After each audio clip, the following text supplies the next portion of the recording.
The beauty about watches is just how much variety there is. Different sizes, colors, and functions to suit anyone's needs. So if you're wearing an Apple Watch today, it might be time to switch things up. Today we're looking at 10 standout new releases from some of my favorite brands. We've got one of Hamilton's most interesting designs, one of the best integrated sports watches I've seen, and a bunch of other really cool pieces, so let's jump into it. HTD is a young Italian watch brand that only launched around 5 years ago, and their small lineup already shows that they're a brand that you should keep your eyes on. Currently, they have two collections, a sport line of colorful three-hand steel watches and the Hessagraph chronograph series, which includes the Cannoli Panda dial reissue and the new black dial variant B. The latter keeps the same 39mm case, bezel, pushers, and crown seen on the earlier Hessagraphs, but adds a third subdial, a 12-hour counter at the 6 o'clock. Giving the watch stronger vintage racing vibes, a little nod to watches like the Rolex Daytona. The dial has a ton of great details like the red dot-capped markers every 5 minutes and the Aero-style chronograph hands that spin filled with lume. The raised sapphire crystal adds a subtle magnifying effect, and the polished steel bezel and sleek lugs make it all look more refined. I like how the watch is quite compact thanks to its 12.4mm in thickness. Inside powering the watch is a Salida hands-wound movement, and the watch comes on an oyster-style bracelet with a custom-fit clasp. The vintage-style piston pushers and a signed crown round out the design. The watch is priced at $1,815, not an affordable price tag, but for all that you get in this level of finishing and specs, it is a value-packed option. Dive watches are usually bold and busy, so they could be easy to read underwater, so it's really cool how the FLX004 flips the whole dive watch layout upside down. Fleux is a young watch brand that launched just 2 years ago, and for their latest release, they've stripped down the dive watch to only the essentials. The dial has just 2 lines and minimal text, along with a single lume dot on the bidirectional bezel. There's classic mid-century style hands reminiscent of the Rado Captain Cook, executed in polished steel with creamy lume that gives the watch a ton of character. The brand's earlier models were a lot more traditional, but the 004 ditches most of those design cues, using negative space and balance to make something totally fresh. Despite its minimalist look, it's still a true dive watch with 200 meters of water resistance, a screw-down crown, acrylic crystal for that legit vintage touch, and a Seiko NH38A automatic movement, which has a 40-hour power reserve. The hands are filled with C3 old radium superluminova that really anchor the design and aid in legibility, especially in low-light conditions. For $499, this watch proves that even a young brand can make an original dive watch without compromising on functionality or requiring a really high price tag. I think Alpina is one of those watch brands that goes way under the radar and doesn't get the attention that they deserve, so much to the point that I don't think a lot of people even know that they're owned by Citizen. The brand's latest release with the Extreme Automatic got a serious upgrade with the new titanium version, making it really live up to its Extreme name. This new release still has that sporty tool watch vibe that made the collection special, and another great budget-friendly alternative to the Royal Oak. But now both the case and bracelet are made from lightweight, strong grade 2 titanium, which so happens to be the brand's first titanium model.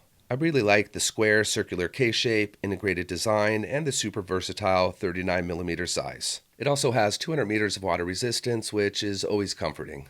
Inside is a Salida-based AL525 automatic movement, a solid timekeeper. This watch has such a perfect balance between being a stunning dress watch and sporty with the sharp angles, exposed screws, and patterned dial. For $2,695, it's a fair price for a watch that's up there with some legit luxury watches. Dead stock isn't a phrase we often hear in the watch world, but Squale changed that with the Corallo NOS 2008. When the brand discovered 300 unused cases and 100 steel bracelets from the 1980s, it decided to finally finish the project 30 years later. The Corallo design is everything people love from watches in the 80s. A 36mm case with rounded nub grips on the curved bezel, large crown guards, and smooth aquadynamic lines. This compact size is definitely a bit of a rarity for dive watches and adds some extra charm to the revival. I am glad we're seeing smaller watches making a comeback, finally. What's really interesting about Squale, and something I don't think a lot of people are familiar with, is they used to make cases for brands like Tag, Blancpain, and Doxa before they ever released their first watch in '74. As far as the details of these unused cases and bracelets, they've stayed true to its roots by using the engraved production reference on these old cases to faithfully recreate the original plans. There are 3 dial colors being offered. The sky blue is paired with the recovered steel bracelets, along with both black and navy blue, each with a mix of brush finishing, applied lume markers, and bold hands. Powering the watch is the reliable ETA 2892 automatic movement that features a 42-hour power reserve. For just under $2K, this watch blends rarity, a cool backstory, and authentic vintage parts to make a watch that feels fresh and authentically old school. Rado has always been known for making sleek, stylish watches, and the new Anatom high-tech ceramic shows that the brand is getting a little more edgy. This update takes on the original 1983 version, combining a horizontally textured dial, integrated bracelet, and a mostly ceramic build, all hallmarks of luxury watches. At 32mm, the square case channels mid-century designs that reminds me a lot of Cartier and JLC, fitting right in with the current trend of smaller watches. But don't worry, the square case and integrated design will make the watch wear a little bit larger than the size would suggest. It's interesting how Rado has been using ceramic since the 80s, but with this new watch, it's taken that one step further with high-tech zirconium oxide ceramic that's even more scratch-resistant, while adding a more premium appearance when polished. And that all-black ceramic construction blends in perfectly with the fully topped sapphire crystal. The integrated bracelet is well made, looks elegant and sporty, and has a hidden 3-piece clasp to keep it all looking seamless. Inside is Rado's in-house automatic caliber R766, a movement that was developed by ETA and has a 72-hour power reserve. The new watch is available in black with steel accents or gray with rose gold PVD accents. The price is $4,400, which is a little bit steep, but there's no denying the effort and materials that went into making it.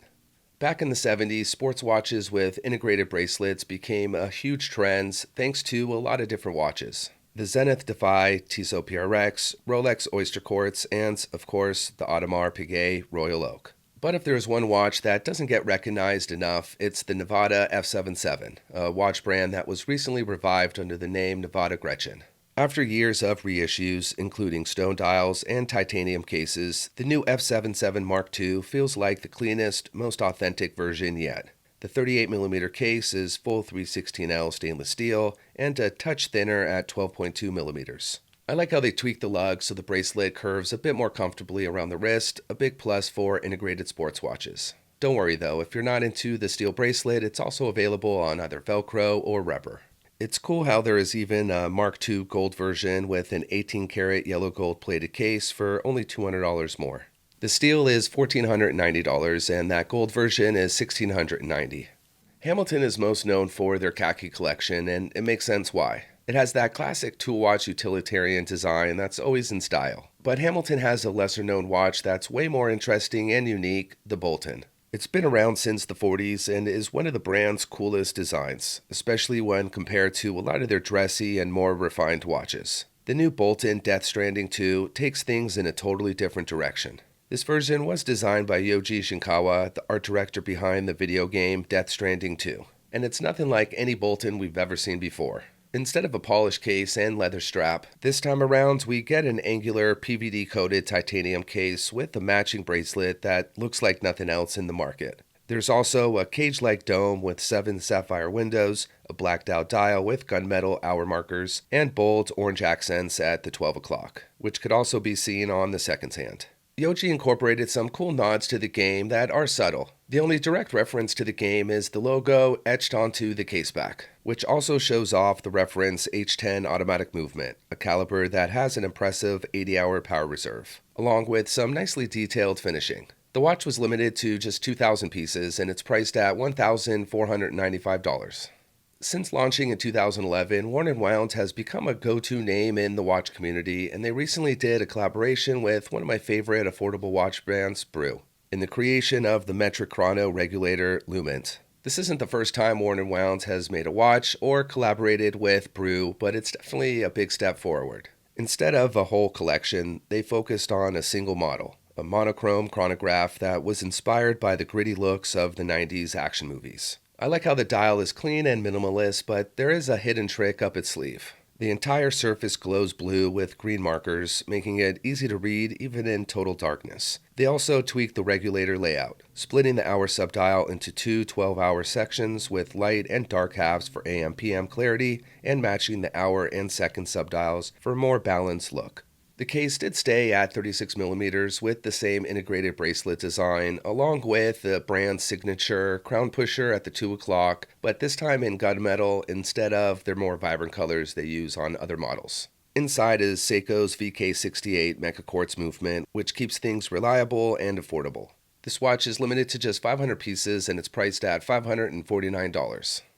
Oris has been really busy this year, releasing some really incredible new watches. The big round pointer date has always been about clean Arabic numerals, that oversized crown made for pilots, and its signature pointer date, a combo that's all about legibility. But for 2025, the watch got a little more playful and technical. The in-house caliber 403 version bumps up from 38mm to 40mm and now comes in two fresh colors, a salmon-style terracotta red and an earthy green that nods to the brand's ProPilot X Kermit edition. Both total stunners. It's also cool how you have the option of a leather strap or an H-Link steel bracelet, a nice upgrade from the previous version that only came on a black leather strap. The price starts at $4,100 on the strap or $4,300 on the steel bracelet. Oris is also offering a 40mm version powered by the Sellita-based 754 movement that's priced much lower at $2,300, and this one is available in some really awesome vibrant dial colors like yellow, turquoise, and lilac. Each comes with a metal bracelet. I'm a huge fan of Oris, and out of all the watches I've owned throughout the years that I've unfortunately sold for one reason or another, the one that I miss the most is the Oris Aquis. Seiko is celebrating 60 years of dive watches with a permanent model that builds on last year's limited edition SPB 509. It's called the Prospex 1968 Heritage Divers GMT 60th Anniversary. A modern GMT diver inspired by the brand's 1968 high-beat 300-meter model. Unlike limited editions we've been seeing a lot of from Seiko, this one will be permanent and swaps out the blue dial color for a more silvery white finish. I also like how the accents are a little bit different.